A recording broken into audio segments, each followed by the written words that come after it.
Wanita ini ingin membuat masalah. Dia mewarnai bibirnya dengan lipstik merah. Setelah satu tatapan, dia membuka jubah hitamnya. Semua pria pun melihatnya. Perlahan mengibaskan rambutnya membuat semua pria memperhatikannya. Luar biasa. Dia perlahan melepaskan sarung tangannya. Berdiri dengan elegan, menunjukkan lengannya yang seksi. Menggigit dengan bibirnya. Sarung tangan kanan juga dilepas dan melemparnya. Saat itu keadaan lapangan menjadi kacau. Dia bernama Ercui, adalah seorang penjahit. Di saat dia berumur 5 tahun, diusir oleh penduduk desa. 20 tahun kemudian, kenapa dia muncul lagi di sini? Apakah rindu dengan kampung halaman? Bukan, dia datang untuk balas dendam. Ercui dari kecil tidak pernah bertemu dengan ayahnya. Anak sebatang kara, selalu diintimidasi. Guru di sekolah, dokter di klinik. Hari ini, sekelompok anak ini ingin mengintimidasinya lagi. Dia bersembunyi di balik kincir. Tapi baru saja turun, ketahuan oleh seorang anak laki-laki. Dia langsung menariknya ke pojokan dan mendorongnya ke dinding, tidak boleh bergerak. Kalau tidak dia akan membunuh ibunya. Ercui pun diam-diam menurutinya. Melihat pria dari jarak 3 meter, memperagakan seperti banteng, lalu menerjang ke perut Ercui.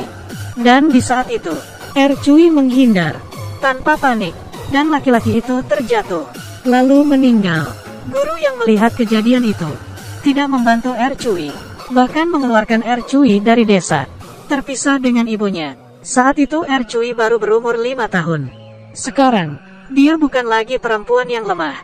Ia berubah menjadi penjahit profesional. Semua yang dibuat olehnya, orang biasa saja akan terlihat seperti putri. Inilah alasan dia kembali, ingin mengetahui alasan dia diusir. Dia adalah penjahit profesional, seorang wanita jelek yang tidak menikah. Melalui sentuhan tangannya, menjadi seorang wanita yang cantik. Dengan santai mendapatkan seorang pria. Karya mahalnya Ercui menyebar dalam sekejap di desa. Semua wanita yang semalam masih membicarakannya, hari ini langsung menemuinya untuk menjadi cantik. Tidak lama kemudian, perempuan di desa semuanya menjadi modern. Hari ini, seorang istri menangkap suaminya ketahuan selingkuh. Dia langsung menemui Ercui, menginginkan Ercui membantunya berubah menjadi cantik dan kembali ke sisi suaminya. Pernikahan hari ini di desa, wanita yang anggun muncul. Ercui juga ada di tempat. Di pertengahan acara, guru yang jahat itu duduk di sebelah wanita ini dan mendekati telinganya, mengatakan anaknya dibunuh oleh Ercui. Hal ini membuat si wanita kaget. Ternyata, suami terus membohonginya, mengatakan anaknya mati karena tergelincir. Wanita yang mengetahui hal ini frustrasi. Dia terus memarahi Ercui di acara pernikahan. Ercui menjelaskan, tapi tidak ada orang yang percaya dengannya. Hanya Dazuang yang mengejarnya. Mempercayai Ercui bukanlah pembunuh. Saat itu, Erzuang tidak berhentinya berkata. Ternyata, di saat kejadian, kebetulan dilihat oleh Erzuang untuk mengingatkan kembali ingatan Ercui. Dazuang membawanya ke tempat kejadian, membantunya mengingat. Ercui bersandar ke dinding, perlahan-lahan teringat dengan detail kejadian.